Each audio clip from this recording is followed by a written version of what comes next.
terkonfirmasi yang masih aktif, baik Ya. yang diisolasi maupun yang dirawat di rumah sakit itu total ada 29 orang. Ya, sehubungan dengan adanya tambahan 6 kasus aktif baru. Ya, jadi 6 kasus aktif yang baru itu berasal dari satu pelaku perjalanan, Ya. ya. Yang kedua memang yang bergejala dan membutuhkan perawatan di rumah sakit, dan yang ketiga adalah mereka yang dengan kesadaran merasa ada gejala dan ingin memeriksakan diri. Dari 29 kasus yang ada ini, 3 orang dirawat di Rumah Sakit Hendriawaru, Iya.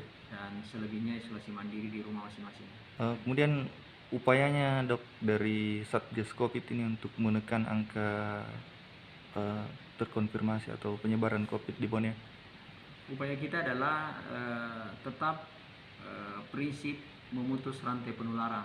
Jadi ketika ada kasus konfirmasi positif, sedapat mungkin kita mengejar siapa kontaknya, kemudian sedapat mungkin kita periksa mereka, lalu setelah mengetahui statusnya kita lakukan isolasi mandiri paling tidak.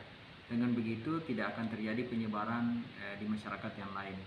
Nah, tentu dengan kecepatan penularan yang sangat tinggi ini, maka memang jumlah pemeriksaan ya dari hari ke hari tentu meningkat.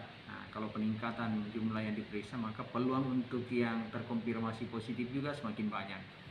Nah, dengan begitu kita juga ingin bahwa penerapan level PPKM yang sekarang ini kita sudah berada di level 3 yang artinya semakin ketat. Iya. Kita berharap masyarakat kita ya semakin membatasi diri dalam hal menghadiri tempat-tempat kerumunan, lalu ya protokol kesehatannya harus kita minta untuk semakin diperketat.